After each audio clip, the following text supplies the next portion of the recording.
Halo, jumpa lagi. Ketemu dengan saya di Tips and Tricks bersama Mary Kristuti. Seperti biasa malam minggu kita pacaran di sini. Jadi kita pacaran yang positif. Kalau kalian lagi sendirian, yuk sama-sama bersenda gurau. Kalau lagi sama Yayang, sama pasangan, yuk ajak pasangannya untuk belajar sama-sama. Dan menindaklanjuti materi kita minggu lalu tentang radikalisme, ya. Kemarin kita bahas banyak hal tentang radikalisme. Nah, mengerucut ke terorisme. Oke, dan sebelum saya mengundang para narasumber kita, saya ingin menyapa dulu teman-teman semua di sini nih. Ada siapa aja? Ada Pak Sudaryadi. Oh ya, ada Mas Teguh ternyata ya pakai gadget 2. Hai Mary. Selamat malam juga dan untuk rekan-rekan semua. Kalian boleh bertanya, silakan ketik pertanyaan, nanti narasumber kita akan menjawabnya. Dan perhatikan bahwa apa yang kalian ketik di komen mewakili diri kalian. Kalau kalian ingin terlihat baik, komenlah yang baik-baik. Tapi biasanya isi hati, isi pikiran akan tercermin dari ketikan jempol kalian, ya kan? Kalau mau pinter juga harus bersihin isi hati dan isi pikiran. Biar sejalan, biar enak. Oke. Nah, kita akan panggilkan dua narasumber kita, masih narasumber yang sama seperti minggu lalu. Ada siapa saja? Tunggu sebentar. Halo Bapak-bapak. Halo. Halo. Halo semuanya, selamat malam minggu. Selamat malam. Malam minggu. Selamat hari malam minggu. Ini hari yang kelabu untuk para jomblo. Oke. Tapi karena ada channel saya nggak kelabu. Oh iya. Jadi ada nemenin mudah-mudahan. Iya. Ada yang berapa setia hari ini malam hujan, minggu. tapi mudah-mudahan tetap hangat. Oh gitu. Di mana yang hujan? Nggak ada hujan di sini. Depok Kita beda hujan, dunia, Mbak. Oh, kirain kita beda dunia. Gimana kabar bapak-bapak, kakak-kakak deh? Alhamdulillah sehat. Baik. Iya, baik. Mudah-mudahan juga penonton semua dalam kondisi sehat, walafiat, semua. Iya. Biasanya dalam sih kondisi bahagia lah. Iya. Biasanya sih kalau malam minggu bahagia. Biasanya. Karena besok hari Minggu libur kan gitu, bahagia. Tapi kalau dari hari Minggu menjelang Senin, nah itu kadar kebahagiaan suka berkurang tuh, nggak tahu kenapa. Atau mungkin Monday sickness gitu kan. Oke. Nah, kalau kita ngomongin pembangunan nasional kita nih, negara kita yang bertujuan untuk membentuk suatu pemerintah negara Indonesia yang melindungi segenap bangsa Indonesia dan seluruh tumpah darah Indonesia, dan untuk memajukan kesejahteraan umum, mencerdaskan kehidupan bangsa, ikut melaksanakan ketertiban dunia berdasarkan kemerdekaan, perdamaian pribadi, dan keadilan sosial. Saya berpikir bahwa Indonesia dengan idealismenya dalam menyatukan negara Indonesia yang beragam, yang terdiri dari berbagai macam suku, ras, dan budaya, sehingga ideologi negara ini merupakan hasil kristalisasi diri dari nilai-nilai, adat istiadat, agama, dan keyakinan yang dimiliki. Ya kan? Nah, pelaksanaan secara maksimal dalam kondisi bangsa yang begini ini, yang sekarang rame, yang orang-orang bilang, ada apa sih gitu kan. Terus kalimatnya dimulai dengan kata T katanya gitu ya, T. Nah, saya pengen tahu nih definisinya tuh apa sih sebenarnya. Sedangkan ideologinya seperti ini, tapi ada sesuatu yang lain. Siapa nih yang mau jelasin duluan? Definisinya dulu. Kenapa bisa ada dan apa penyebabnya? Monggo. Oke, selamat malam Mbak Mary. Selamat malam penonton di channel Mbak Mary ya. Memang kalau tadi Mbak Mary sampaikan apa yang tertuang di dalam pembangunan nasional itu sebagaimana tertuang dalam alinea keempat ya pembukaan Undang-Undang Dasar kita, jelas memang itu merupakan salah satu komitmen daripada pendiri bangsa kita, bahwa kita negara punya cita-cita membangun masyarakatnya seperti itu. Dan saya kira ini memang harus menjadi komitmen pemerintah dalam rangka bagaimana terutama sekali tidak hanya membangun kesejahteraan, tapi juga punya upaya-upaya dalam rangka kaitannya tidak hanya sebatas di negara kita, juga ikut melaksanakan keterlibatan dunia. Artinya kita tidak hidup sebatas di negara sendiri, tapi juga kita bisa berperan serta dalam kondisi global. Nah, kaitan tadi, saya kira memang negara kita ini, seperti kemarin juga sudah kita bahas di minggu kemarin, saya kira kita sebagai bangsa Indonesia itu sangat-sangat bersyukur karena kita punya negara yang begitu luas, beragam penduduknya, beragam agamanya, beragam sukunya, beragam bahasanya. Itu betul-betul anugerah dari Allah Subhanahu wa taala, Tuhan yang Maha Kuasa gitu. Dan bagaimana kita menjaga itu semua, saya kira itu salah satu kenapa kita harus punya komitmen yang sama, Mbak Mary, para penonton sekalian. Kita punya dasar negara, ideologi Pancasila, dan itu juga sudah merupakan satu rumusan yang dibahas oleh semua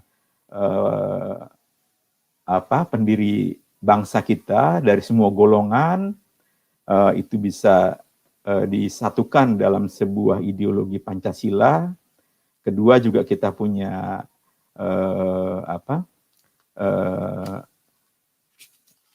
satu semboyan, Bhinneka Tunggal Ika, seperti itu. Jadi hal-hal tadi saya kira juga itu yang barangkali sangat-sangat perlu kita jaga untuk menjaga keutuhan daripada negara kita, dan semua pihak saya kira juga harus sama-sama bisa melihat ini semua menjadi satu potensi bagaimana kita bisa mewujudkan sebuah negara kita yang memang sampai saat ini barangkali cita-cita kita untuk membentuk sebuah negara Indonesia yang berkeadilan sosial bagi seluruh bangsa itu saya kira perlu perjuangan bersama gitu. Mungkin itu Mbak Mary yang sebagai satu hal yang barangkali menjadi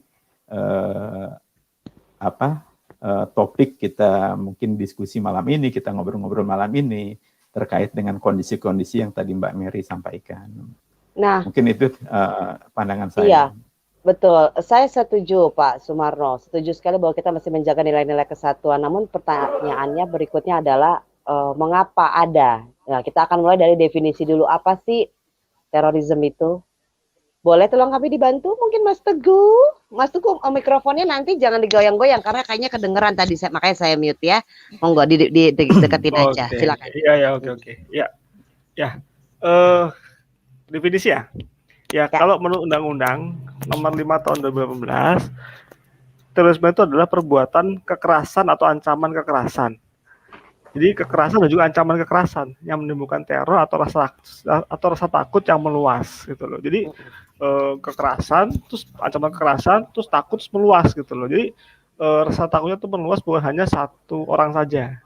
Kalau contohnya orang ngancam orang lain, satu orang saja, itu kan tidak meluas. Itu tidak didefinisikan sebagai terorisme.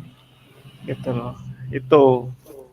Nah, terus kalau terorisme itu ada juga terkait dengan objek vital, kayak objek pemerintahan, kantor pemerintahan, gitu loh.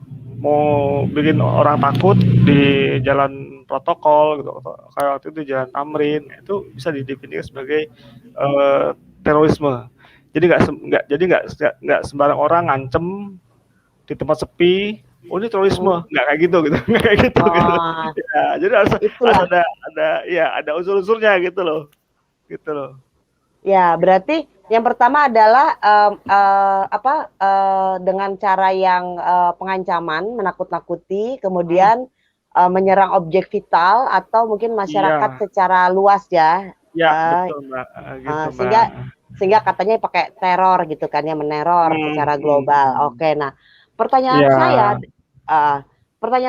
saya nih, negara kita memiliki undang-undang apa aja sih Pak terkait dengan terorisme ini? Izin barangkali Mbak Mary sedikit barangkali. Kalau bicara tadi pengertian, dari terorisme, mungkin tadi yang sudah disampaikan Mas Tugu itu betul. Itu sebagaimana tertuang di dalam Undang-Undang Nomor 5 Tahun 2018 di pasal 1 angka 2-nya. Pengertian terorisme seperti itu. Tapi kita kalau bicara terorisme, sebetulnya kata-kata terorisme itu berasal dari bahasa Latin, terere, yang berarti membuat gemetar atau menggetarkan. Wow. Nah, jadi ada sesuatu yang seperti itu. Sebentar, Pak Sumarno. Iya. Malam minggu biasanya orang pada bergetar hatinya. Iya. Memang agak deg-degan gitu kan, apalagi ini bagi yang baru punya pasangan baru gitu kan, deg-degan. Gimana tuh? Beda nggak? Iya, lain. Iya, deg-degannya sih sama mungkin. Cuma deg-degannya saya kira hasil dari deg-degan itu yang barangkali yang beda. Nah, kedua, istilah terorisme itu memiliki makna yang berkonotasi sangat sensitif sebetulnya. Karena berkaitan perbuatan yang menyebabkan pembunuhan atau kesengsaraan pada orang-orang lain yang tidak berdosa. Dan istilah terorisme pertama kali memang dibahas di dalam European Convention on Suppression Terrorism di Eropa, itu tahun 77. Jadi istilah itu. Jadi makanya dalam sebuah konferensi itu terjadi paradigma perluasan dari crime against state menjadi crime against humanity. Nah, itu yang barangkali ada perkembangan. Kenapa pengertian terorisme itu terkait juga crime against humanity? Karena meliputi tindak pidana untuk menciptakan suatu keadaan yang mengakibatkan individu, golongan, dan masyarakat umum ada dalam suasana teror. Jadi memang tindakan dari terorisme itu ya memang membuat individu atau kelompok individu itu dalam suasana yang takut, dalam suasana teror. Terus keduanya juga terorisme sebagai crime against humanity dalam kaitannya dengan HAM, termasuk kategori gross violation of human rights yang dilakukan sebagai bagian serangan yang meluas dan sistematis gitu. Sifat-sifatnya seperti itu kalau kita bicara pengertian tindakan terorisme seperti apa. Dan terorisme termasuk tindak pidana murni. Jadi hal-hal itu juga terkait dengan apa yang juga itu dituangkan dalam Undang-Undang Nomor 5 2018 tentang terorisme. Seperti itu. Barangkali kaitan dengan pengertian-pengertian tadi, mungkin kita bisa juga sedikit melihat ke belakang, kenapa sih ada istilah seperti itu. Iya, sepakat. Itu tambahannya. Dan Pak Mano tadi menyebutkan dua kata, meluas dan sistematis. Berarti kalau ngomongin meluas dan sistematis berarti ada yang mengatur. Meluas berarti coverage, jangkauan. Berarti apakah ini sebuah insidentil gitu ya, atau memang bukan insidentil? Karena banyak orang melihat tindakannya, kejadiannya, menganggap itu adalah suatu perbuatan yang mungkin kebetulan, atau mungkin dia terpapar, tapi kan kita nggak tahu di belakang layar. Namun sebelum kita bahas tentang yang barusan saya omongin, kita coba kulik dulu deh undang-undangnya ya. Ada undang-undang apa aja nih bapak-bapak, kakak-kakakku? Iya. Memang kalau kita bicara aturan lintasan sejarah tentang undang-undang terorisme itu diawali pertama ada Perpu nomor 1 tahun 2002 itu dikeluarkan seperti itu. Kedua Perpu tadi diubah menjadi Undang-Undang 15 2003 dan terakhir setelah ada peristiwa bom Bali, lalu juga ada peristiwa bom di Jakarta, JW Marriott dan lain-lain, itu juga ada perubahan lagi menjadi Undang-Undang 5 2018. Dan sampai saat ini memang kita kaitan dengan Undang-Undang terorisme itu yang berlaku ya memang di Undang-Undang 5 2018 tadi. Mungkin itu kalau kita bicara hukum positif yang ada saat ini. Oke. Nah, sekarang kalau dibilangin tadi yang insidental itu ya, coverage-nya, itu kan seperti fenomena gunung es ya Pak ya. Kejadiannya satu yang kelihatan, tapi kita nggak tahu di bawahnya, di belakangnya ada siapa aja dan bagaimana dan akan kemana saja. Betul nggak sih? Saya kira gini, Mbak, mungkin kita kembali lagi tindakan terorisme ini kan sebenarnya merupakan sebuah akibat dari adanya paham-paham radikalisme yang kemarin sudah kita bahas. Artinya adanya paham-paham yang sifatnya radikalisme itu, otomatis dia menjadi embrio adanya tindakan terorisme. Dan tindakan ini tidak serta-merta itu ada. Kita melihat ini juga hasil pantauan dari BNPT sendiri, itu memang proses seseorang sampai dia melakukan tindakan terorisme yang kita lihat itu menurut hasil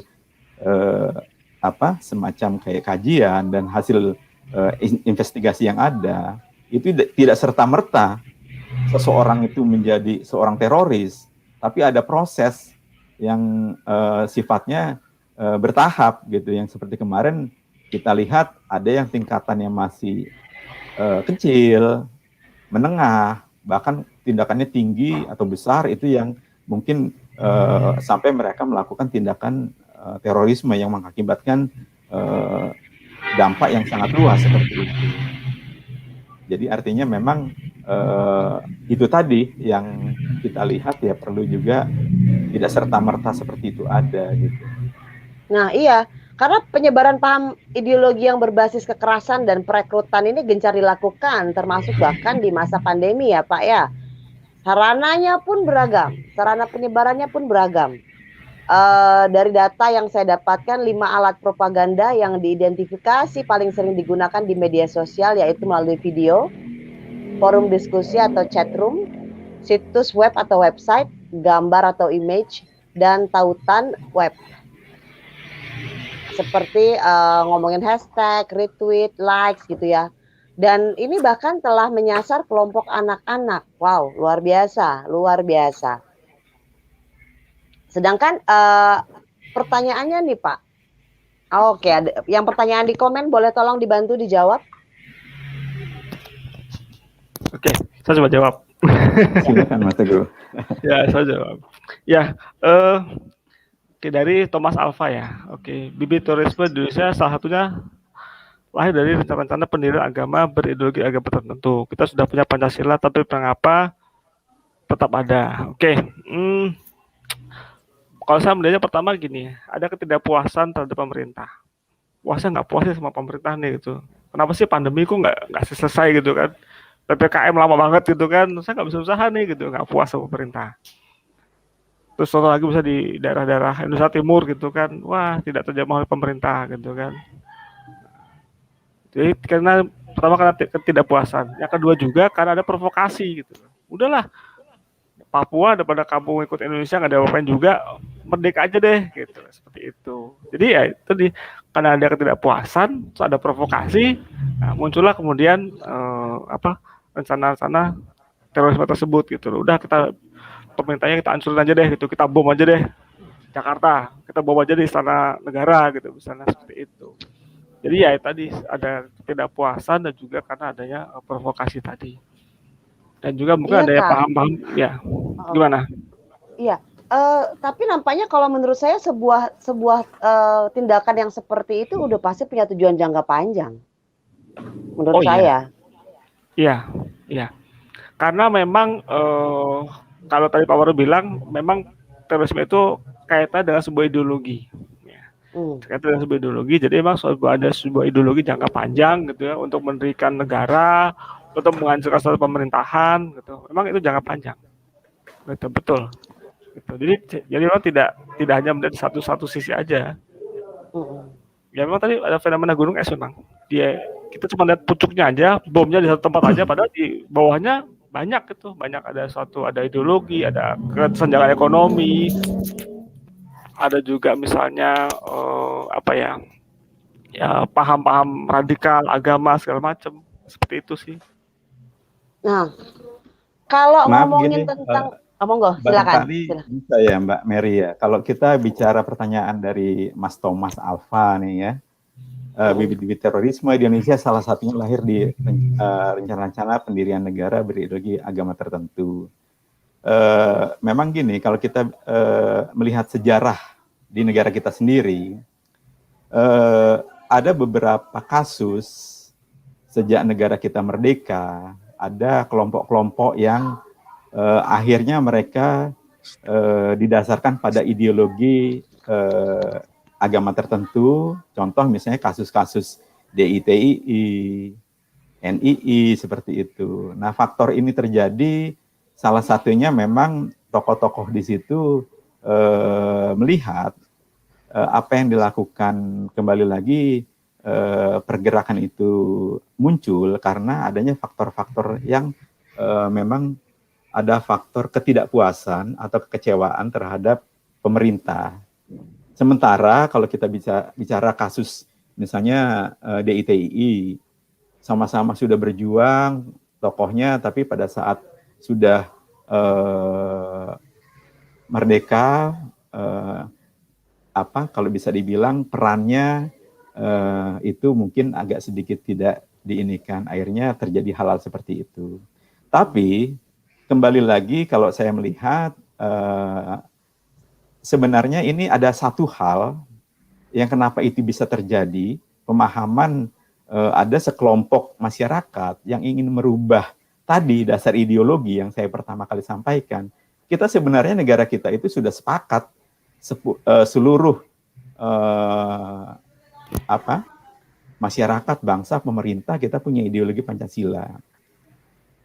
Saya kira itu luhur sekali butir-butir Pancasila itu. Kalau memang kita punya komitmen bersama, baik pemerintah, masyarakat, sama-sama kita coba melaksanakan itu, gitu. Tapi permasalahannya memang akhirnya pada saat dilihat ideologi itu belum bisa membuat salah satu apa yang tertuang di situ, kewajibannya butir-butir dari masing-masing sila itu tidak terlaksana, muncullah, barangkali dengan misalnya ideologi agama tertentu, ini bisa lebih baik karena aturan-aturannya, pengalaman mereka zaman dulu itu bisa gitu. Tapi kan kita tidak bisa melihat hanya satu unsur itu. Negara kita ini pluralistik sekali gitu.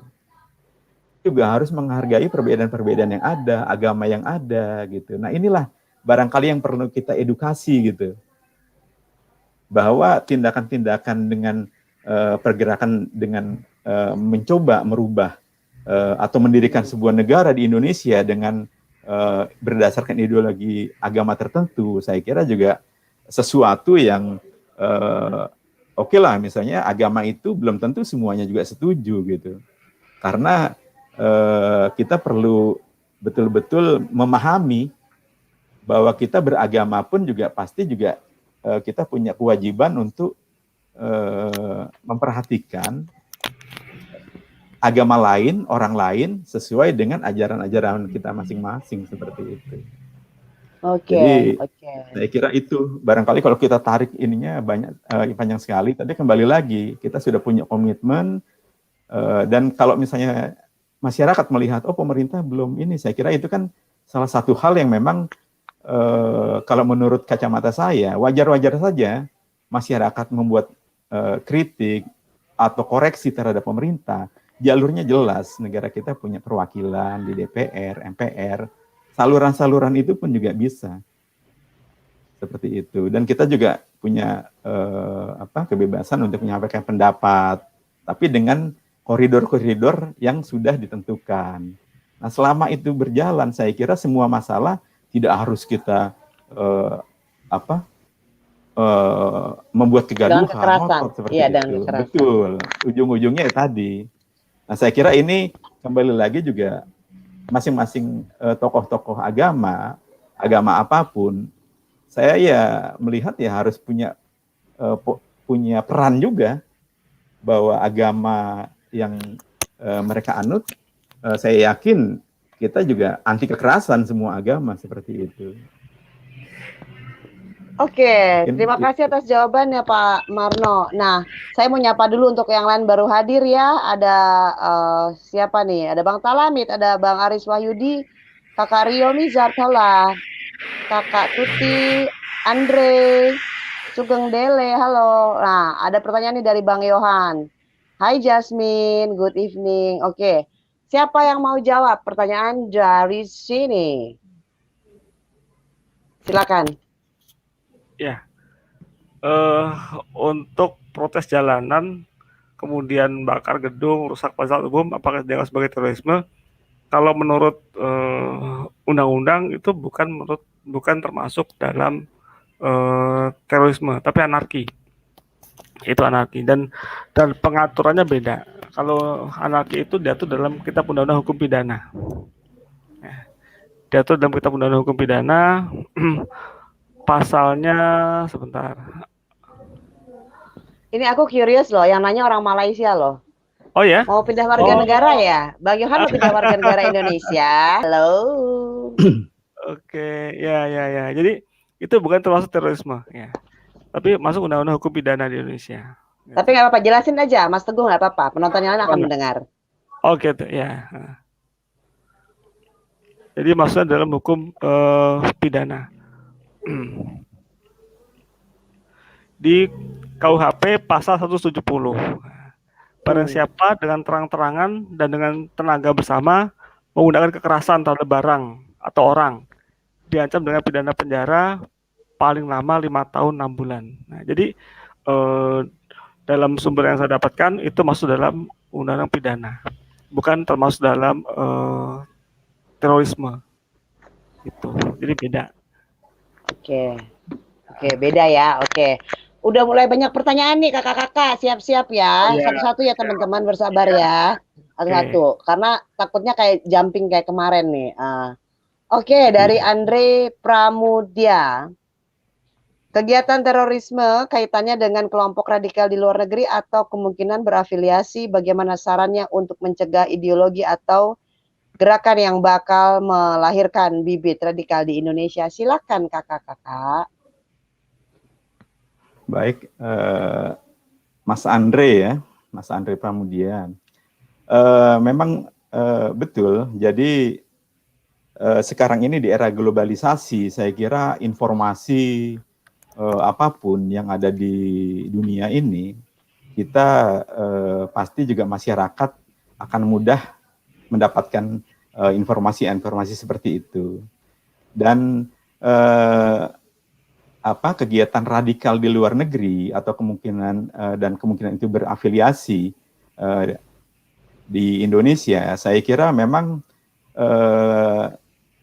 kita harus betul-betul bisa melihat apakah memang pertama kelompok radikal di luar negeri itu mereka, saya yakin juga ada kepentingan-kepentingan yang mereka lakukan terhadap pemerintahnya di sana. Dan kedua, yang jelas juga belum tentu tindakan mereka itu bisa kita tarik garis yang sama bahwa itu bisa kita lakukan di negara kita, seperti itu. Copy paste maksudnya ya, Pak Marno. Iya, copy akhirnya paste, kita betul-betul punya kecerdasan untuk melihat masalah seperti itu. Ya, saya kira banyak kasus lah ya yang terjadi di luar sana, di luar negeri, mereka juga saya kira sama. Pada saat saluran ke pemerintahnya atau masalah-masalah tertentu itu tidak diakomodir oleh pemerintah, mereka ada kelompok-kelompok tertentu yang akhirnya melakukan tindakan-tindakan yang sifatnya radikal gitu. Nah, kalau bagaimana sarannya untuk mencegah ideologi atau gerakan yang bakal melahirkan bibit radikal di Indonesia, saya kira ya tadi, kita harus betul-betul bisa melihat dengan jernih, dengan cerdas, bahwa belum tentu semua yang dari luar itu cocok dengan negara kita. Atau belum tentu semua itu artinya bisa kita juga implementasikan di kita gitu. Ditambah lagi kita sudah tadi, saya kira kita komitmen punya ideologi Pancasila, kalau kita sepakat, semua butir-butir dari Pancasila itu, agama apapun pada saat juga itu pembahasannya, saya kira kan semuanya juga sudah terlibat di situ. Dan mungkin dari masing-masing butir, itulah yang menjadi tugas kita semua. Saya kira yang paling utama sekali memang mengawal Pancasila itu bisa berjalan sesuai realnya, ya memang pemerintah yang harus punya komitmen seperti itu, didukung dengan masyarakatnya. Artinya kita untuk mencegah ideologi yang tidak sesuai, jelas-jelas memang semua komponen bangsa, baik itu tokoh agama, tokoh masyarakat, pemerintah, semuanya harus berperan aktif juga. Jadi tidak sembarang kita melihat, oh di sana ada gini, bisa kita lakukan juga di Indonesia. Saya kira tidak juga seperti itu. Jadi kita harus benar-benar bisa menyaring. Apalagi sekarang banyak informasi, berita-berita yang sifatnya hoax. Itu sangat-sangat banyak kita lihat. Gitu. Bisa saja berita yang seperti apa diedit, disiarkan, itu banyak. Makanya kita juga perlu sebagai orang yang saya kira dalam kondisi saat ini betul-betul bisa menyaring gitu informasi-informasi yang ada. Iya. Harus bijak ya Pak ya. Jangan sekedar sharing ya, di share tapi nggak disaring ya. Iya. Saring dulu, cari source-nya. Check and recheck itu perlu. Kayak kalau mau nyari jodoh, cari bibit bebet bobot sama. Cari asal usulnya dari mana ini berita gitu loh, asal usulnya cinta ya kan. Nah semoga tercerahkan ya Andre, lanjut ya kakak-kakak dari Heri Indrawati. Nah ini gimana nih, apakah banyaknya tindakan terorisme di Indonesia tersebut karena kegagalan negara dalam menjamin kesejahteraan masyarakat ya, maksudnya masyarakat mungkin ya. Masyarakat ya. Kalau untuk konteks Indonesia, kalau saya melihatnya enggak tuh, bukan pada kesejahteraan, tapi lebih pada sentimen agama. Kalau saya melihatnya lah ya, gitu. Karena beberapa kasus terorisme yang ada di Indonesia itu adalah objek dari negara tertentu misalnya. Nah. Ngomong deh ya. Amerika terus jadi ngomong deh kayak di J.W. Marriott itu kan punya Amerika. Terus, Starbucks itu kan Amerika sebenarnya kan. Ini lebih pada situ sebenarnya gitu. Iya gitu, lebih pada situ sebenarnya gitu loh. Terus yang ketangkep juga kebanyakan orang-orang dari aliran agama yang ekstrim gitu loh. Dari penampilannya, dari cara mereka bicara. Gitu. Jadi kalau saya sih untuk Indonesia, saya melihat bukan pada kesejahteraan, tapi lebih pada satu paham-paham radikal agama tertentu. Kalau saya melihat seperti itu, gitu sih. Kalau saya melihat. Nah, itu kan jawaban Mas Teguh. Pak Marno mau nambahin. Ada. Saya udah membaca sesuatu. Selamat malam nih Mbak Heni Indrawati. Kayaknya saya familiar dengan ini Mbak Mary. Memang betul kalau kita bicara salah satu faktor tindakan radikal, terorisme, itu juga salah satunya ada faktor ekonomi. Jadi tindakan-tindakan itu ada ketidakpuasan, seperti kemarin sudah kita bahas, banyak hal mereka mungkin sudah bekerja maksimal tapi ternyata juga mereka menganggap hal ini karena memang disebabkan karena negara belum bisa melaksanakan hal ini keempat tadi. Nah, salah satu halnya memang itu secara umum kalau kita bicara kegagalan negara dalam menjamin kesejahteraan negara, kalau kita kita melihat sisi itu, sebenarnya bukan hanya itu gitu loh, tapi memang salah satu faktor kenapa orang bisa bertindak radikal, dan dia tadi kalau kita bicara perekrutan kalau istilah kemarin kita pengantin gitulah untuk melakukan tindakan terorisme, itu banyak kalangan-kalangan yang sifatnya termarginalkan, mereka mudah sekali diprovokasi gitu. Dan salah satunya dari sisi ekonomi, karena penyebab daripada itu tidak hanya masalah ideologi, agama, politik, tapi faktor finansial gitu.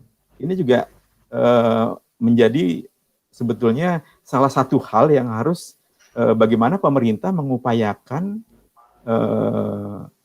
kesejahteraan bagi seluruh masyarakatnya gitu. Jadi kalau pernyataan dari Mbak Heni, apakah banyaknya tindakan terorisme ini tidak selalu itu, tapi memang ini menjadi salah satu faktor gitu. Jadi bukan berarti pemerintah pada saat gagal menjamin kesejahteraan negara itu pasti akan terjadi tindakan terorisme, saya kira juga tidak. Karena orang-orang tertentu saja yang memang mereka bisa diprovokasi dengan kondisi finansial yang mungkin bermasalah, mereka bisa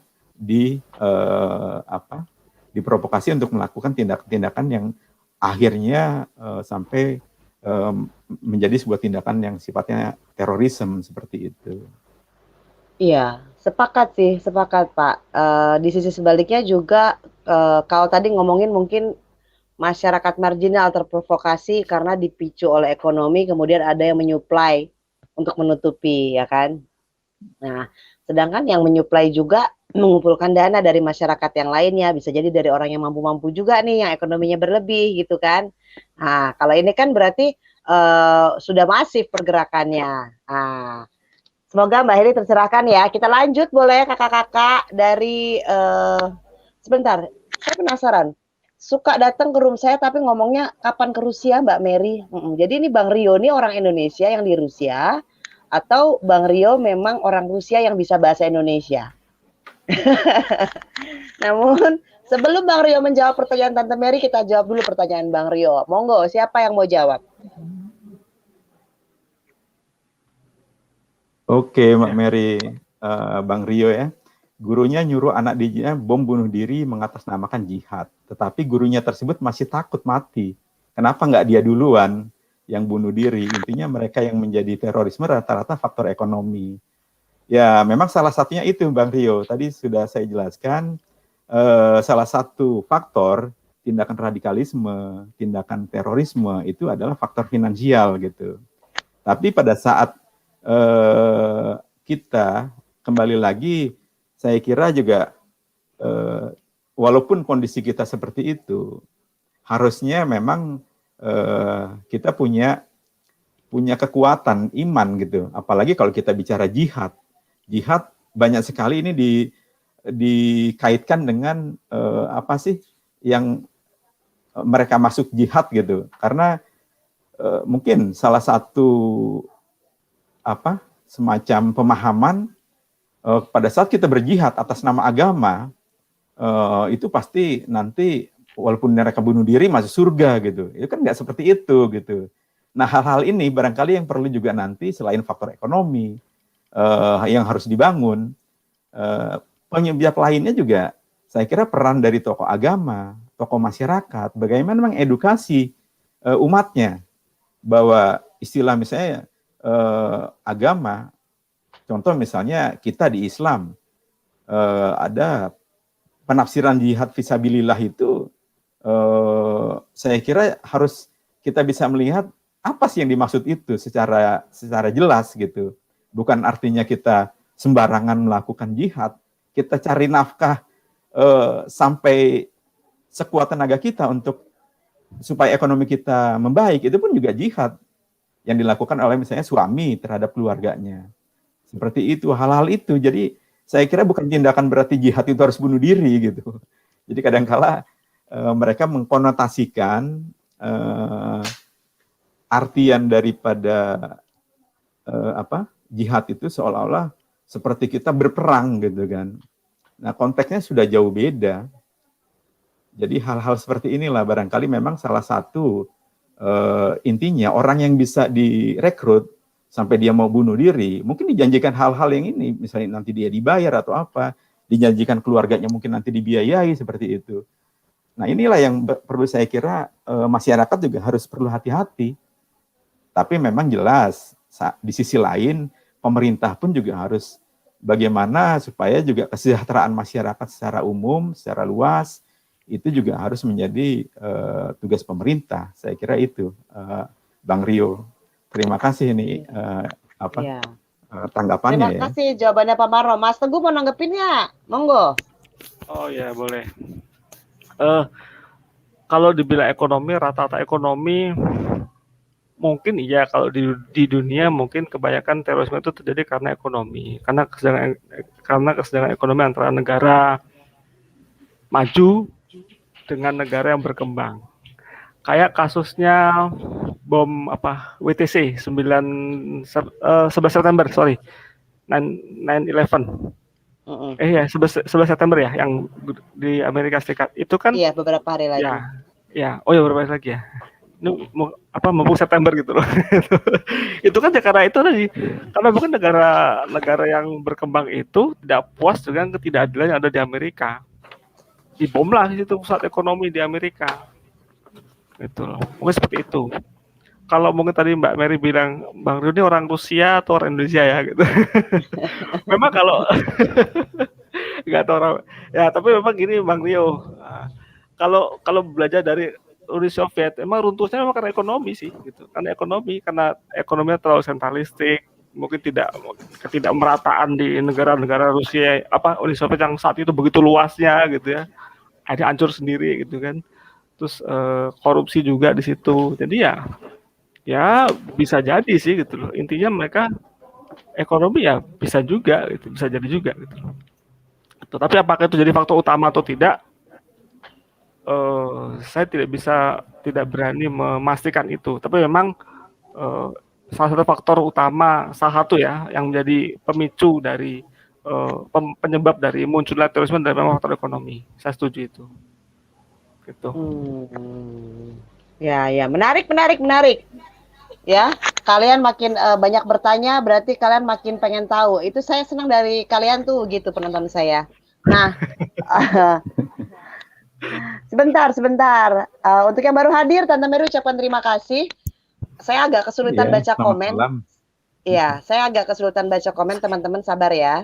Saya lagi berusaha untuk bisa membaca komen, karena handphone saya tiba-tiba susah sekali untuk dikontrol. Sabar, Jenderal. Oke, komentar dari Bang Rio tadi nampaknya 2 kali posting ya. Nah, nggak bisa dari sini juga, sebentar. Halo Kakak Lisa.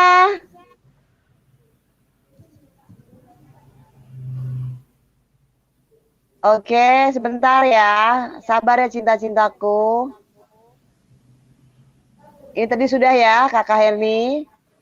Hai Bang Sapandi, thank you for coming, terima kasih sudah datang. Kakak Sugeng Dele, terima kasih, salam guyup ya. Oh, titik komanya dapat ya, karena saya bernafas, jadi ada titik ada koma. Terima kasih. Lanjut dari Bang Thomas. Siapa yang mau jawab nih?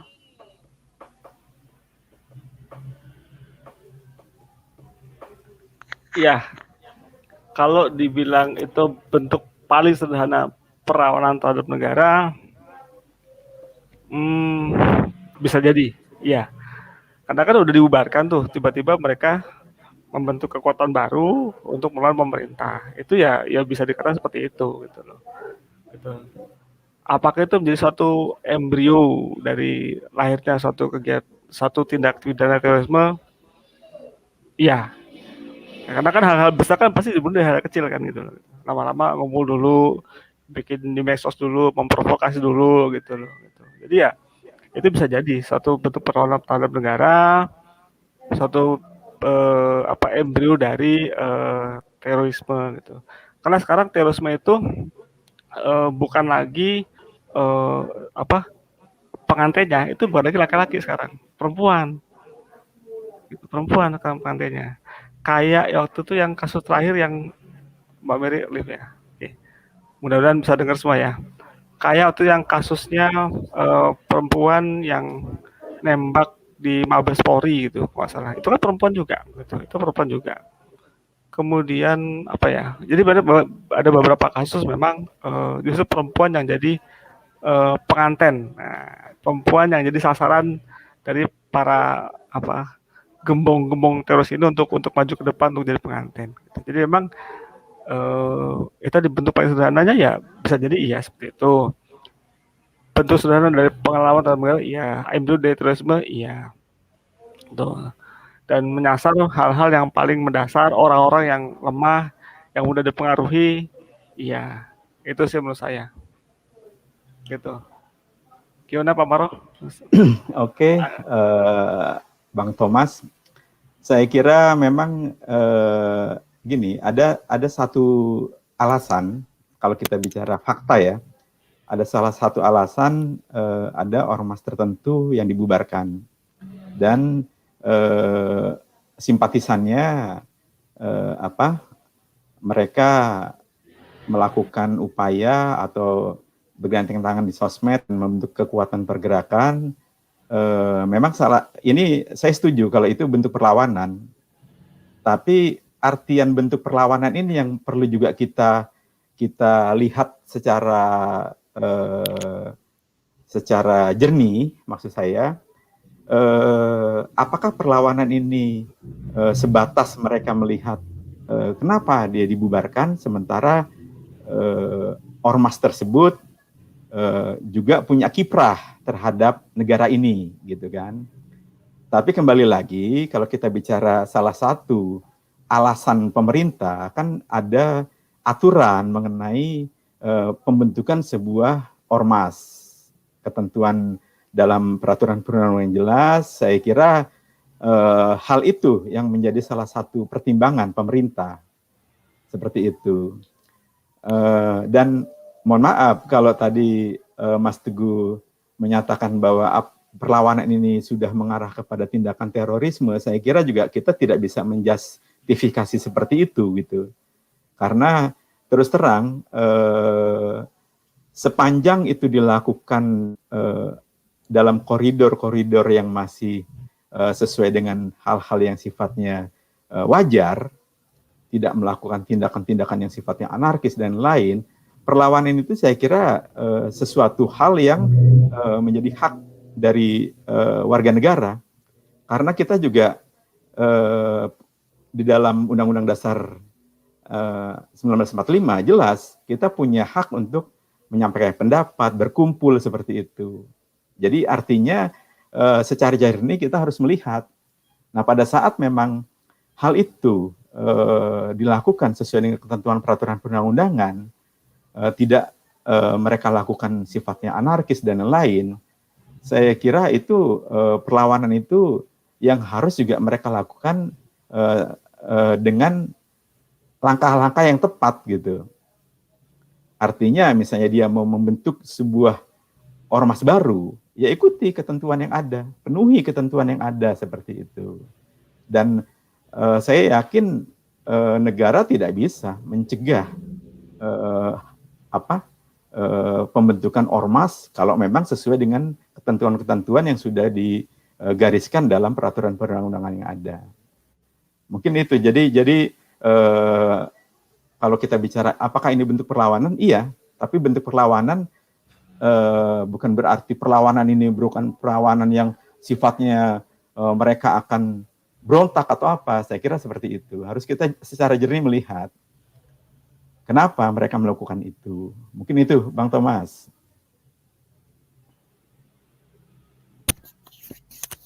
Oke, ini Mbak Mary lagi off, Mbak Mary. Mbak Mary lagi off. Oke. Ada yang ini kali, ngapelin kali ya. Oh iya, ada ngapelin kali. Oh iya. Malam minggu soalnya nih. Apa mau kita lanjut aja nih? Kita lanjut aja. Ya memang maaf gini, Mas Teguh ya, Bang Thomas ya, dan penonton sekalian. Masalah, kalau kita bahas masalah terorisme ini memang sesuatu yang sifatnya saya kira sangat-sangat sensitif gitu loh. Artinya justru semua pihak kita bagaimana juga punya peran. Ada langkah-langkah yang saya kira bisa secara umum bisa saya ini kan ini ada beberapa langkah yang bisa kita lakukan untuk mencegah tindakan terorisme gitu. Atau silakan Mbak Mary, mungkin tadi sudah kita berikan tanggapan nih untuk Bang Thomas terkait masalah yang ditanyakan. Sebelumnya saya meminta maaf dulu boleh ya. Tiba-tiba handphone saya mati. Jadi saya tadi chat pakai laptop untuk kasih tahu lanjutin aja karena saya berusaha untuk bisa masuk lagi. Ya sudah, akhirnya saya bisa masuk lagi. Terima kasih untuk teman-teman yang udah stay ya. Luar biasa perjuangannya, handphone tiba-tiba mati. I'll be right back. Harus sambil dicas Mbak Mary. Enggak bisa ini. Ini mati sendiri bukan karena lowbat, tidak karena lowbat, karena penyebab yang lain dan belum ketahuan apapun ini. Oke, ngantuk. Semoga Bang Thomas tercerahkan ya. Oke Bang Yohan, betul. Saring dulu baru sharing. Kak Lisa, thank you. Buah kedondong, buah manggis, pada tersenyum dong biar kelihatan manis. Buah mangga, buah pepaya, mangga sadayana. Keren Sugeng Dele. Kadang Jawa, kadang Sunda. Kamu tuh orang mana? Cenah Sugeng Dele. Oh, dijawab nih Bang Rio Mizat ini katanya asli Lampung tapi tinggal di Rusia. Wow. Tinggal di Rusia. Wow. Saya belum pernah ke Rusia, tapi saya udah pernah keliling dunia. Bingung kan? Ayo. Ada yang tahu jawabannya? Ini ya, di fantasi ya? Iya, karena kalau saya tidur malam itu saya berusaha untuk bisa mimpi keliling dunia. Oh gitu. Oke. Selamat malam juga Hamba, welcome ya, sambil ngopi tentunya. Oke, lanjut. Oke, Bang Thomas nampaknya masih belum tercerahkan atau terpuaskan, nggak ngerti atau ngetes ya, saya tidak paham. Silakan ada yang mau menjawab.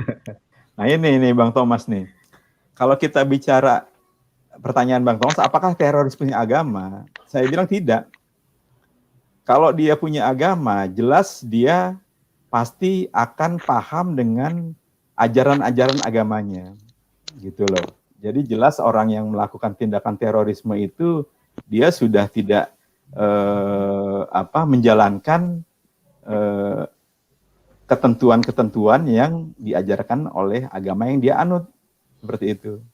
Jadi kalau kita melihat tindakan mereka, ya jelas-jelas tidak bisa kita dasarkan, oh itu berdasarkan agama tertentu, itu tidak ada gitu. Jadi kalau kita dari pertanyaan yang ketiga nih Mas Thomas nih, apakah teroris punya agama? Saya bilang ya jelas, kalau menurut pendapat saya tidak ada, tidak punya agama dia. Makanya dia bisa berbuat macam-macam gitu. Kalau dia punya agama, pasti dia punya keyakinan apa yang dia lakukan pasti nanti dia akan menerima akibatnya. Gitu. Tidak hanya di dunia, bahkan mungkin yang lebih parah pada saat dia sudah di akhirat nanti. Seperti itu. Ya, agama mengajarkan kebaikan ya Pak Marno iya, ya. Saya kira semua agama seperti itu. Mungkin maksudnya dibungkus agama. Apakah itu kan gitu ya? Dibungkus agama gitu. Saya kira juga kalau kita bicara dibungkus agama, kita juga tidak saya tidak setuju. Artinya gimana? Tindakan terorisme ini dilakukan oleh agama tertentu. Saya kira itu juga tidak juga. Yang jelas, oke lah, di dalam fakta terjadi tindakan radikalisme, terorisme. Pada saat digeledah, contoh misalnya KTP-nya, dia penganut agama tertentu. Tapi saya kira dia tidak menjalankan apa yang menjadi ajaran-ajaran agamanya, seperti itu. Ya barangkali tadi, doktrinasi terhadap orang itu yang sudah sampai merusak, macam apa istilah cuci otak kan, kemarin kita sudah bahas seperti itu saya kira sudah mereka tidak didasarkan terhadap agama yang dia anut sama sekali, seperti itu. Mas Thomas.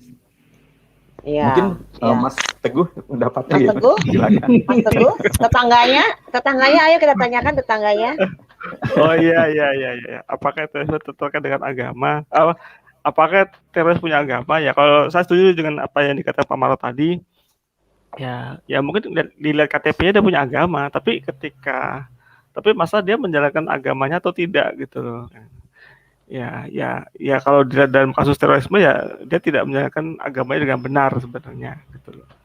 Gitu. Jadi agama itu kan mengajarkan pada kebaikan, tapi kalau dia malah membuat suatu kerusakan yang justru merusak agamanya sendiri. Kalau saya bilang seperti itu. Ya kan kemarin saya sudah katakan bahwa apa ya?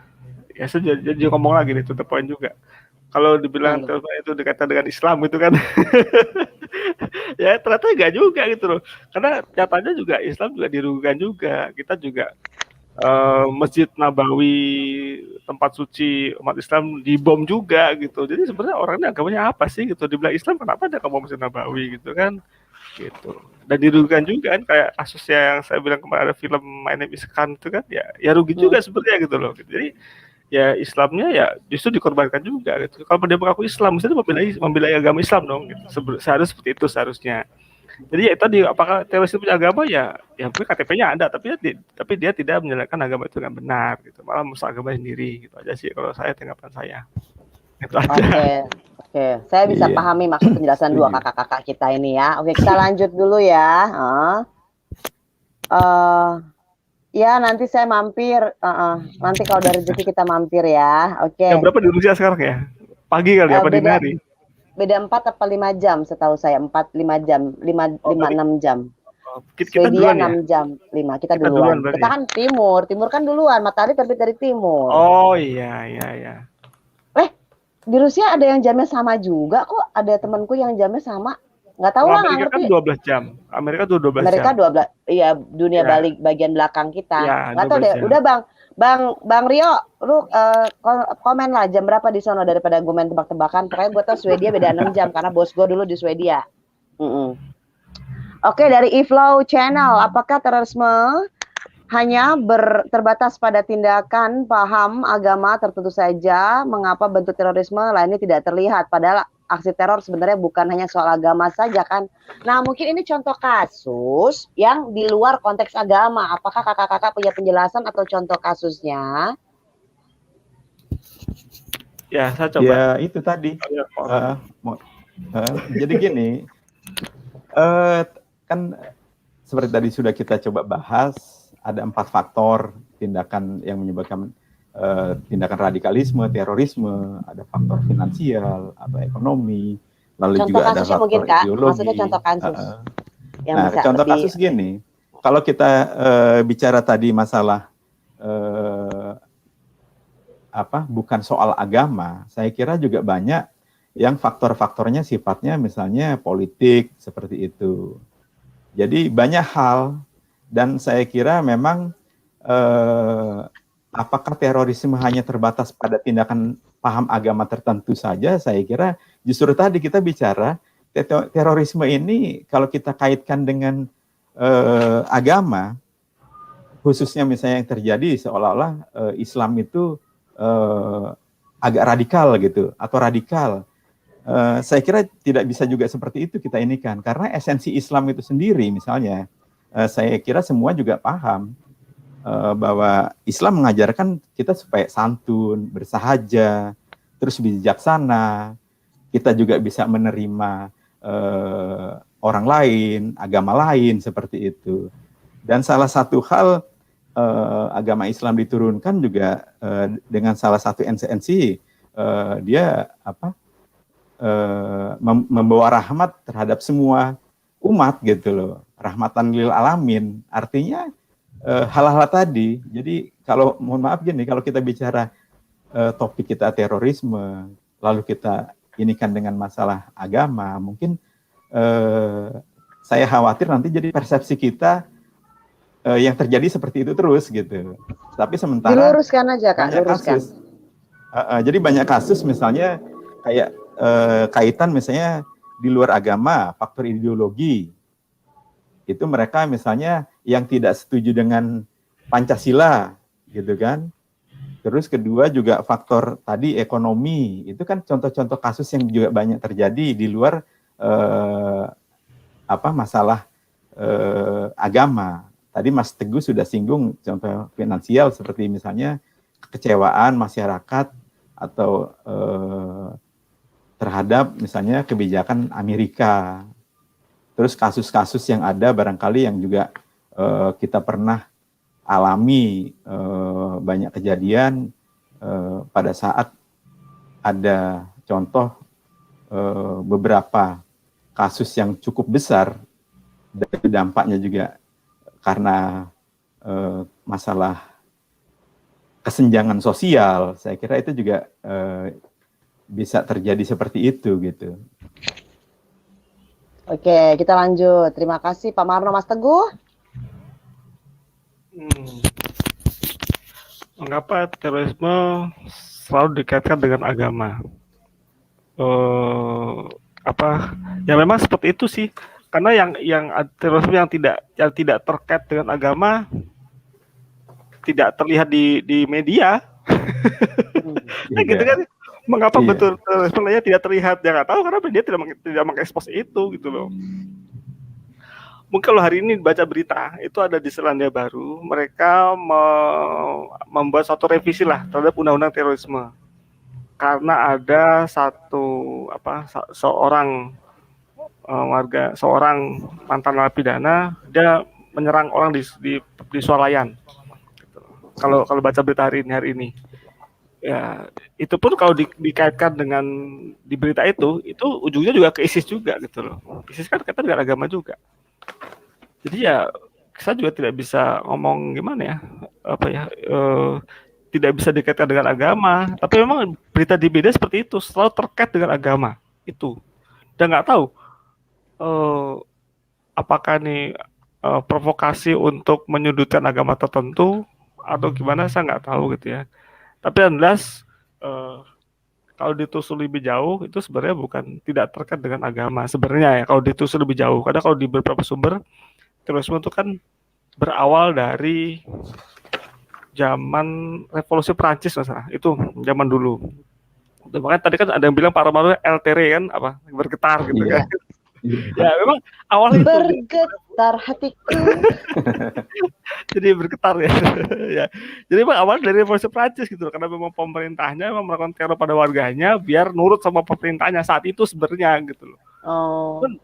Cuman karena berkembangnya media sekarang ini nggak tahu kenapa jadi bergeser jadi isu agama, saya juga nggak ngerti gitu loh gitu. Jadi kalau pertanyaan dari Iflo tadi bilang apakah terkait dengan agama saja ya iya, karena berita di media seperti itu gitu loh. Tuh, karena emang yang lain tidak terlihat gitu. Gitu. Kayak ya tadi LTR itu kan nggak tahu kan sejarah kayak apa, nggak banyak tahu sebenarnya gitu aja sih. Saya juga lagi bergetar Mas Teguh, takut HP mati lagi, serius. Gitu. Muka gue udah aneh ini. Tadi gue ngompresin handphone. Oke, kita lanjut ya. Oke, Bang Yohan. Dibanding, aduh aku nggak bisa baca. Silakan deh, saya bisa baca. Oke. Dibandingkan dengan zaman dulu, kenapa zaman ini dengan adanya informasi lebih meluas perkara seperti ini masih bisa terjadi? Adakah disalahartikan oleh masyarakat atau hanya dipergunakan? Ya seperti saya katakan tadi bahwa terorisme itu sebenarnya sudah terjadi sejak lama sejak zaman revolusi Perancis. Bahkan kalau lihat di media-media dulu ada bukunya dari siapa tuh tentang terorisme itu tahun 80-an itu juga sudah banyak terjadi. Cuman kenapa sekarang jadi cepat meluas? Ya karena ada pengaruhnya media gitu loh. Sekarang ibaratnya jarum jatuh di tengah laut pun orang sedunia bisa tahu gitu loh. Sedunia bisa tahu gitu kan. Jadi ya kenapa jadi meluas ya karena memang adanya pengaruh media. Kemudian adakah ini disalahartikan oleh masyarakat atau aja dipergunakan? Ya mungkin bagi masyarakat yang dengan pendidikan terbatas, dengan pola pendidikan terbatas ya bisa saja mereka mensalahartikan, bisa saja. Atau dipergunakan oleh kelompok tertentu ya bisa saja sih kalau saya lihat seperti itu. Gitu loh. Gitu aja sih. Jadi makanya pengaruh media memang kita tidak bisa memungkiri punya peran yang sangat besar dalam menyebarluaskan sebuah paham. Tinggal bagaimana kita mensikapinya. Itu aja sih. Ya, siap-siap. Nah, Setuju, setuju. sebelum lanjut, Tante Mary mau mau negur dulu yang udah datang lagi. Ada Abah welcome. Kemudian ada oh bukan Abah ini kalau udah Markipi, masih Mas Arif. Kakak Vera welcome. Nah, tadi kita udah ngomongin banyak kasus. Kita ngomongin asal usul muasal, kemudian definisi gitu ya. Saya mau tanya, terus pencegahannya piye? Apa itu yang dilakukan untuk mencegah? Kalau dengar-dengar namanya deradikalisasi. Nah, ini apa? Dilakukannya gimana? Iya, kalau kita bicara pencegahan, sebenarnya ya istilahnya tadi pengertian dari deradikalisasi adalah proses untuk menciptakan lingkungan damai, mencegah tumbuhnya kelompok-kelompok radikal dengan menangani akar penyebab terorisme yang mendorong tumbuhnya kelompok-kelompok radikal. Dan deradikalisasi juga merupakan suatu proses yang terencana. Jadi terpadu, sistematis, berkesinambungan, dilaksanakan untuk menghilangkan atau mengurangi dan membalikkan pemahaman radikal terorisme yang terjadi, seperti itu. Nah, pendekatan-pendekatan deradikalisasi tadi ada beberapa hal yang dilakukan, misalnya antara lain reeduksi, artinya memberikan pencerahan atau mereduksi paham radikal terhadap doktrin-doktrin menyimpang yang mengajarkan kekerasan, misalnya bom bunuh diri sebagai jihad, itu juga direedukasi gitu kan. Nah, kedua, rehabilitasi ini dilakukan oleh pemerintah, pembinaan kemandirian, sehingga setelah keluar misalnya di lapas, rutan, itu ada kita rehabilitasi seperti itu. Dan ini juga melibatkan pihak-pihak, baik itu pihak kepolisian, LSM, tokoh-tokoh agama, tokoh-tokoh masyarakat, itu juga saya kira punya peran yang sangat besar dalam rangka merehabilitasi baik terhadap pelaku terorisme ataupun orang-orang yang terpapar paham-paham terorisme atau radikalisme. Dan yang ketiga ada langkah resosialisasi, artinya dengan sosialisasi nilai-nilai kebangsaan. Ini perlu sekali saya kira. Jadi ditumbuhkan jiwa kebangsaan, nasionalisme terhadap semua masyarakat, terutama generasi muda. Karena kalau saya lihat bagaimana juga langkah-langkah yang bisa dilakukan itu termasuk juga melalui pendidikan. Karena juga kita melihat paham radikalisme, terorisme itu juga sudah masuk tidak hanya di masyarakat umum, tapi di perguruan tinggi seperti itu. Artinya kita juga dapat memperkenalkan ilmu pengetahuan dengan baik dan benar, terutama pada generasi muda terutama sekali. Apalagi dalam tadi kondisi globalisasi seperti saat ini. Jadi tidak hanya kaitan dengan pengetahuan umum, tapi juga pengetahuan agama. Ini perlu juga. Dan yang kedua juga tidak hanya memperkenalkan, tapi memahamkan bagaimana pengetahuan itu dengan baik dan benar. Nah, langkah ketiga juga bisa meminimalisir kesenjangan sosial. Ini perlu juga saya kira dilakukan antara pemerintah dan rakyat bisa saling bahu-membahu seperti itu. Yang keempat, yang paling jelas juga kita memang harus dapat menjaga persatuan dan kesatuan, khususnya dengan kita punya semboyan Bhinneka Tunggal Ika. Saya kira ini bukan hal yang hanya sekedar semboyan, tapi betul-betul bisa kita pahami memang kita berbeda-beda seperti itu. Dan yang kelima, semua pihak bisa mendukung aksi perdamaian seperti itu. Jadi aksi-aksi yang sifatnya damai itu semuanya juga harus bergerak, segala sesuatu bisa diselesaikan dengan cara-cara damai, dengan cara-cara musyawarah seperti itu, mufakat. Itu semuanya kan sudah juga tertuang dalam sila-sila Pancasila kita. Nah, langkah yang barangkali juga bisa dilakukan, masyarakat atau siapapun juga bisa punya peran aktif dalam melaporkan adanya tindakan-tindakan radikalisme dan terorisme.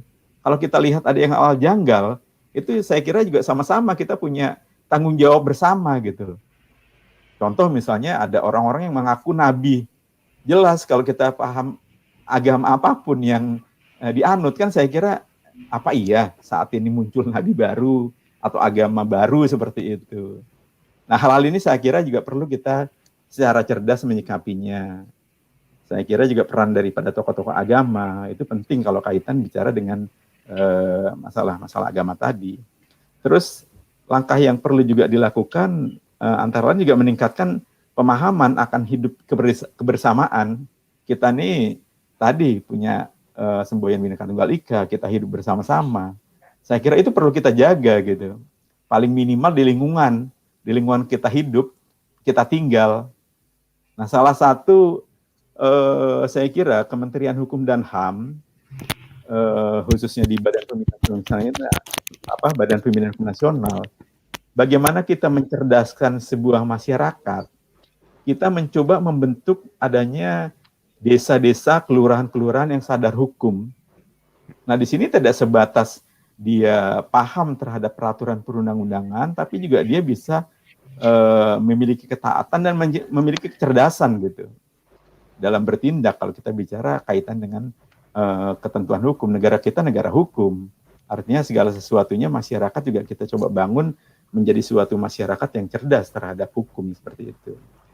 Dan yang berikutnya barangkali kaitan dengan tadi faktor globalisasi, informasi saat ini saya kira itu bisa datang dari mana-mana. Kita harus bisa menyaring apakah informasi itu betul-betul berita itu benar atau tidak, hoax atau bukan, itu kita harus cek dan recheck. Jadi tidak termakan isu-isu. Dan yang paling utama sekali ya kita sama-sama mensosialisasikan, ikut aktif gitu mensosialisasikan apa sih radikalisme, apa sih terorisme, supaya kita juga bisa membentengi diri masing-masing, diri kita, keluarga kita, masyarakat gitu seperti itu. Nah, ini barangkali yang perlu dilakukan Mbak Mary dan para penonton sekalian. Jadi secara global semua pihak saya kira kalau kita bicara kasus-kasus terorisme di Indonesia, radikalisme khususnya di negara kita, itu mohon maaf kalau prinsip saya kita juga tidak bisa menjudge ini kelompok tertentu atau siapapun, tapi banyak hal yang memang kita harusnya bisa sama-sama bagaimana mencegah itu sampai terjadi seperti itu.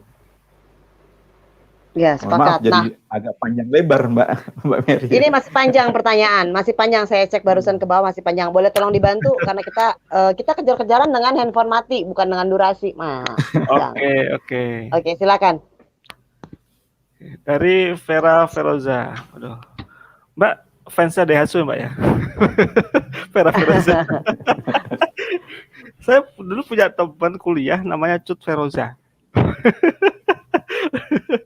Ini adiknya Mbak Teguh. Oh, adiknya ya. Bak-tabak buah manggis aja kalian. Monggo. Oke, asumsi agama memang mengajarkan kebaikan. Tapi kenapa kalau kita mencontoh Rohingya, jelas-jelas terorisme di sana mengandung unsur agama mayoritas yang kental. Oke, Mbak atau Mas ya. Oke, Mbak Vera Feroza. Ini yang saya pahami ya. Yang saya pahami bahwa di Rohingya itu lebih kentalnya unsurnya sebenarnya etnis lebih pada etnis Rohingya sebenarnya. Kalau menurut saya yang saya pahami ya, Cemiu. Correct me if I'm wrong.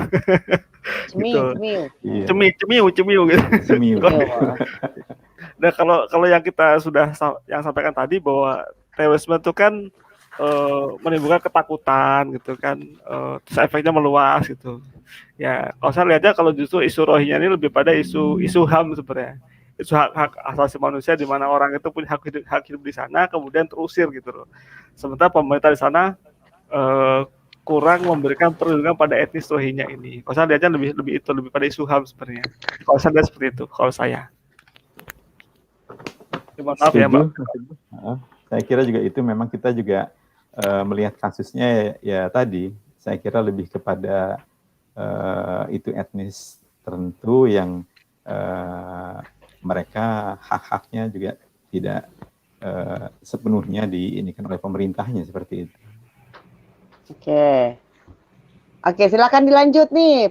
Pertanyaan tentang pengalaman pribadinya Bang Lencai Boncai. Katanya nggak belanja. Waalaikumsalam Bang Lencai Boncai.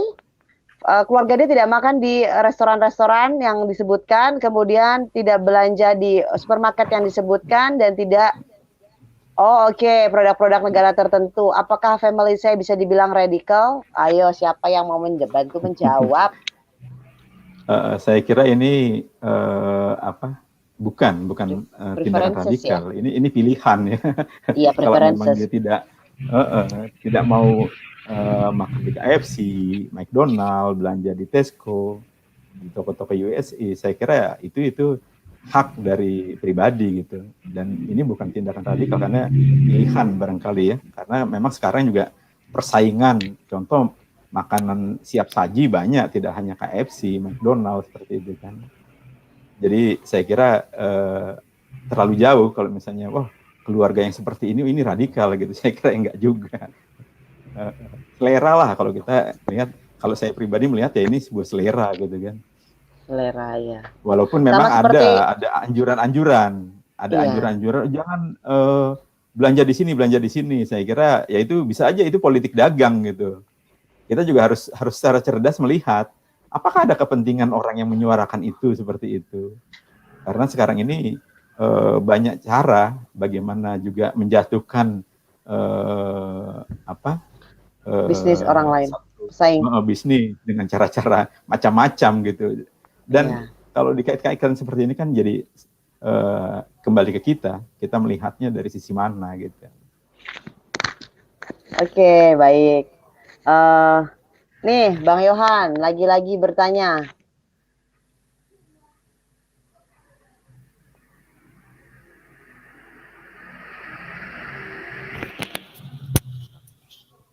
Apakah karena disensasikan oleh pihak media, haruskah pihak media dibatasi atau pihak pemerintah yang harus mengamankan keadaan?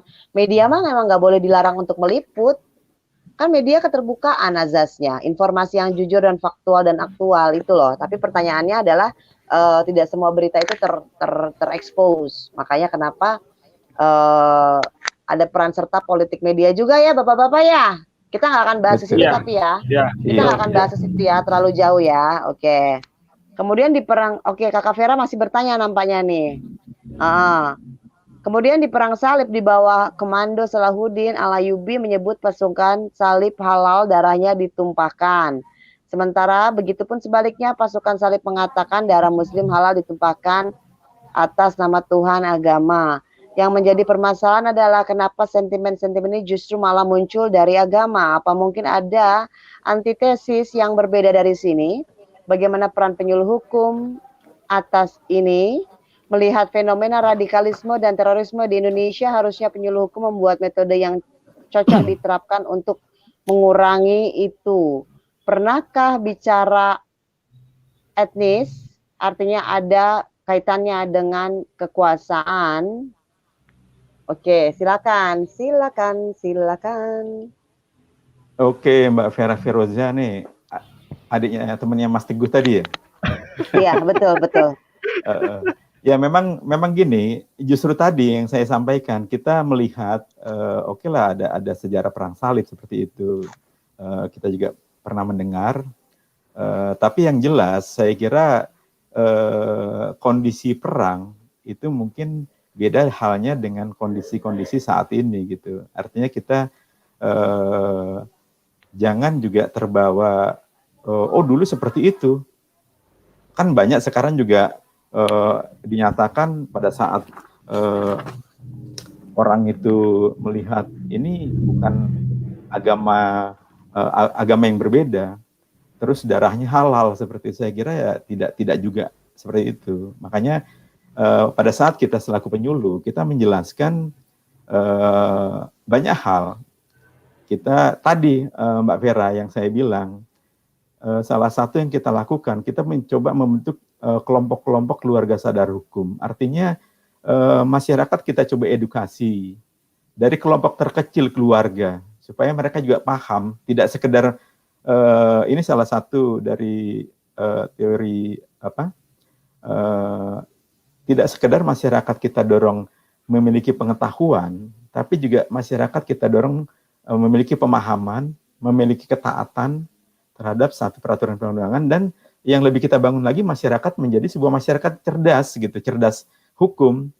Nah, hukum ini tidak hanya hukum positif, tapi juga kaitan dengan agama, dengan adat seperti itu. Artinya saya kira itu perlu kita lakukan gitu. Nah, satu hal lagi, saya kira juga yang punya peran besar ya tokoh-tokoh agama, misalnya dari Islam, para ustadz, kiai, dari Kristen misalnya pendeta dan lain. Saya kira kita sama-sama menjaga umat masing-masing supaya kita juga kalau kita bicara masalah toleransi seperti itu, kan juga ada toleransi agama, toleransi sosial. Ini saya kira janganlah kita tarik ke belakang. Ada istilah waktu perang salib seperti Mbak Vera tadi sampaikan, darah agama yang berbeda menjadi halal seperti itu. Saya kira dalam kondisi saat ini kita sudah negara juga dunia ini makin berkembang, makin maju.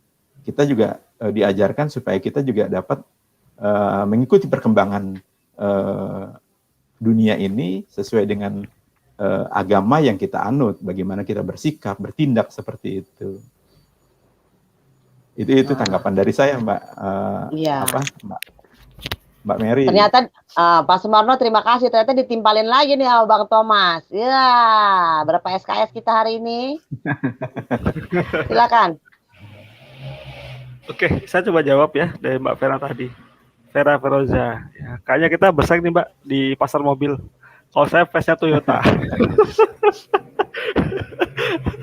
Saya face Toyota, Mbak. Oke. Gini Mbak, ini yang saya pahami. Kalau kita baca perang ya, zaman dulu itu perang dulu dengan perang sekarang itu yang sama itu beda, udah beda orientasi. Kalau dulu orang perang itu memang agama, kita nggak bisa memungkiri itu. Ada perang salib segala macam, kita tidak bisa memungkiri itu. Abad-abad apa ya? Kayak dulu kita kenal 3G, God, Gospel, and Glory, ya kan? Dulu kita itu kan memang motifnya agama dulu, zaman dulu.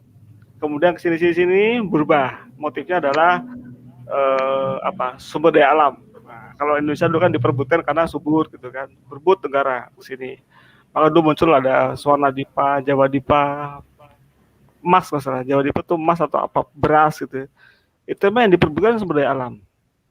Kemudian beralih lagi zaman lagi rebutan minyak. Sekarang rebutan lagi masalah informasi. Jadi sekarang orang berebut masalah informasi. Malah dia bilang kalau bisa menguasai informasi, dia akan menguasai dunia. Kata gitu katanya, ya kan? Jadi bang, orientasi perang berubah dari zaman kemudian orientasi agama, kemudian orientasi sumber daya alam, sekarang sampai informasi, memang berubah orientasi perang zaman dulu. Nah, kemudian sekarang untuk kepentingan tertentu dipakailah lagi masa lalu itu gitu, agama dipakai lagi gitu untuk berebut suatu kekuasaan. Kayaknya sih gitu. Kayaknya kan ada bilang juga kan sejarah itu selalu berulang kan. Ya, jas merah. Jangan bukan merah. Katanya gitu katanya loh. Katanya gitu. Nah, aku jasnya abu-abu. Abu-abu ya. Aku merah belum punya, Mbak. Kalau hijau punya, hitam punya gitu. Minta sama Pak Sumarno. Oh iya. Kita ngeri kalau pakai jas merah. Oh iya, enggak boleh. Enggak boleh. Bukan. Ya? Kan harus disesuaikan dengan kulit. Kalau Mbak Vera makin pas, kulitnya putih. Kalau ya. Pakai merah makin gelap. Aduh, Oke. Ya, jadi gitu Mbak Vera ya. Kalau saya aja kondisi seperti itu gitu. Memang sekarang isu-isu itu dipakai lagi buat meraih kekuasaan. Memang ya saya tidak memungkiri itu gitu loh. Nah, terus di mana nih para penyuluh? Ya kita nyuluh gitu loh, memberikan pemahaman pada masyarakat bahwa ya kita ini di Indonesia hidup bersama, kita ingin kedamaian, kita tidak ingin ada teror gitu loh. Ayolah saling kita kembangkan toleransi, saling bisa memahami satu sama lain gitu loh. Gitu. Lewat apa? Ya lewat berbagai media, lewat kayak sekarang YouTube misalnya, atau lewat konvensional misalnya, lewat langsung ceramah. Kalau tadi Pak Maro bilang ada kita membentuk kelompok Kadarkum. Kelompok Kadarkum itu kan suatu kelompok-kelompok di masyarakat sehingga bisa jadi agen perubahan di masa itu gitu, sehingga bisa paham hukum itu kayak gitu gitu. Jadi ya semua cara kita pakai gitu, sasarannya semua ya, milenial kita sasar dengan kayak gini, atau yang kolonial pun kita sasar juga gitu dengan penonton langsung gitu, semua kita sasar, semua itu yang kita lakukan gitu sebagai penyuluh gitu. Itu sih. Ngomong-ngomong kolonial, ingat diri sendiri ya, kolonial ya. Saya berusaha milenial, Mbak. Saya berusaha jadi milenial gitu. Oke. Dan Bapak-bapak, sebelum kita tutup acara hari ini, jangan lupa ada pemenang nih yang harus ditunjuk, ya kan? Oke. Persiapkan, siapa yang mau ditunjuk. Nah, sementara itu saya memintakan closing statement dari Pak Marno maupun Mas Teguh. Monggo, siapa memulai dulu untuk closing statement, sementara rekannya berpikir kira-kira siapa? Oke, makasih Mbak Vera, para penonton acara malam ini.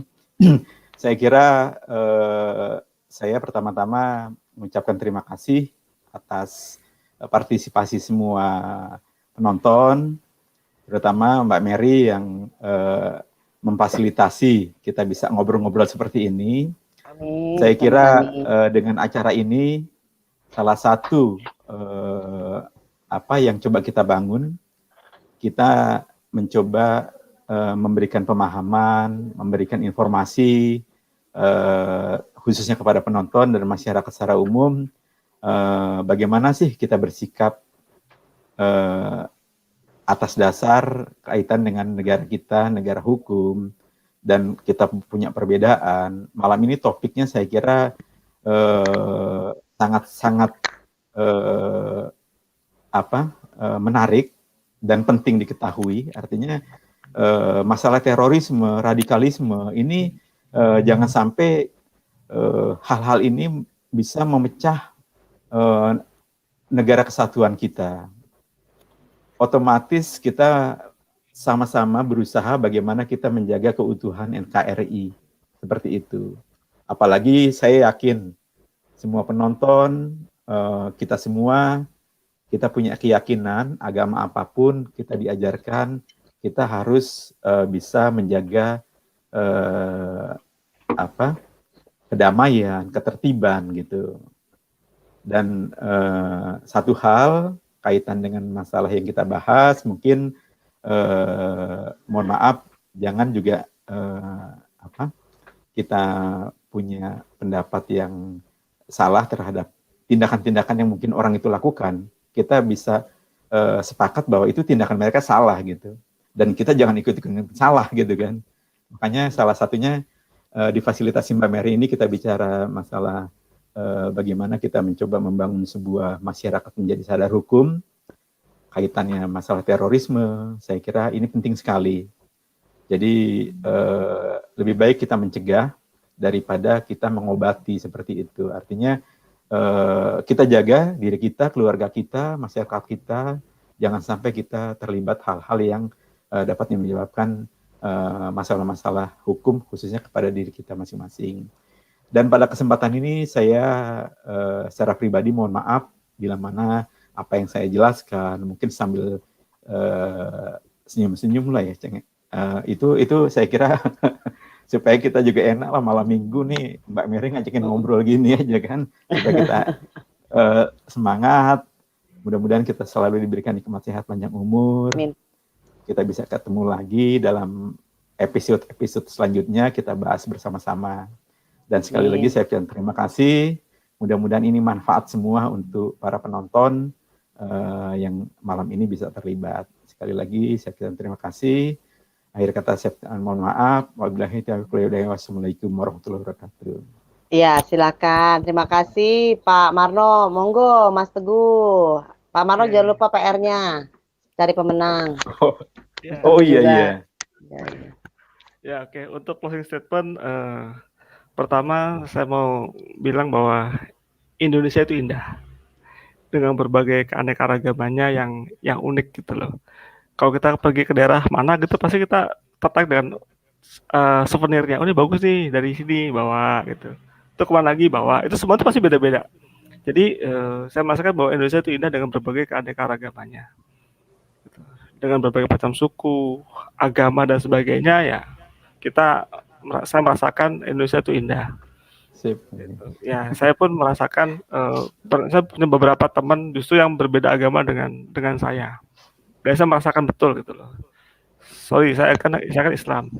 Sama Jumat udah gue lu Jumatan aja, ntar biar apa barang lu tuh gue yang jagain. Itu enak kan gitu.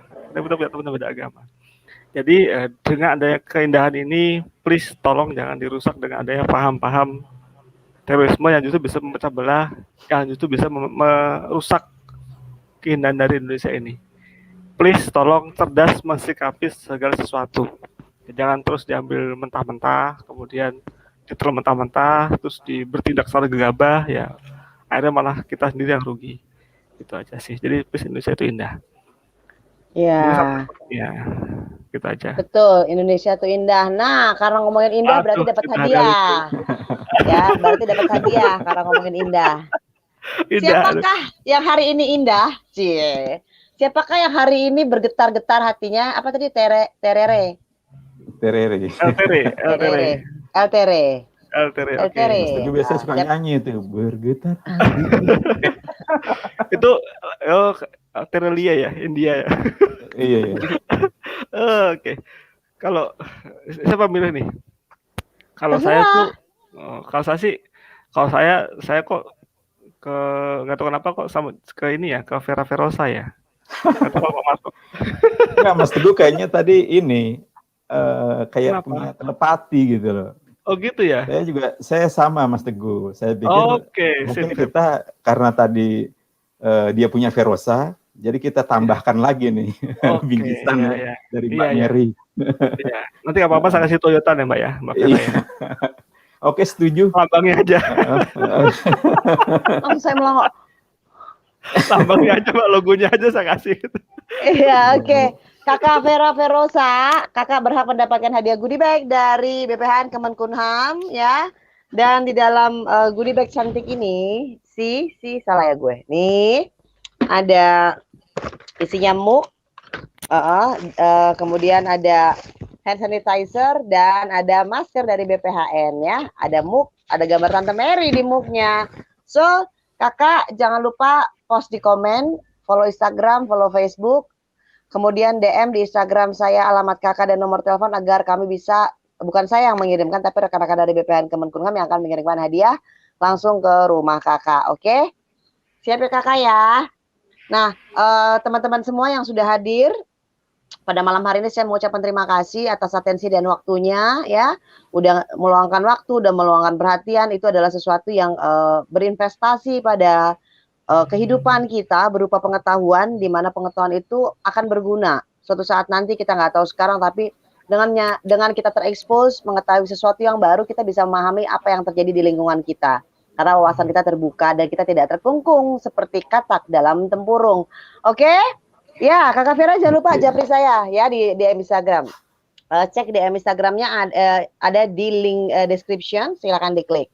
Kemudian untuk semua, untuk terkait jadwal minggu depan kita akan ketemu lagi dengan rekan-rekan dari BPHN Kemenkumham, tapi belum tahu temanya. Dan kalau kalian punya permasalahan yang ingin kita bantu, silakan post komen di mana aja, boleh di tab community agar kita bisa bantukan cari narasumber terkait dengan isu-isu yang mau kita bukakan.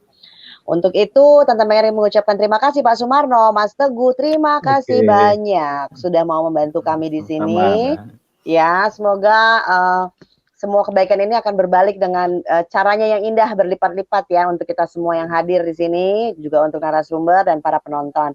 Tante Mary tutup acara ini dan kita ketemu lagi nanti dikabarin di tab community. Bye.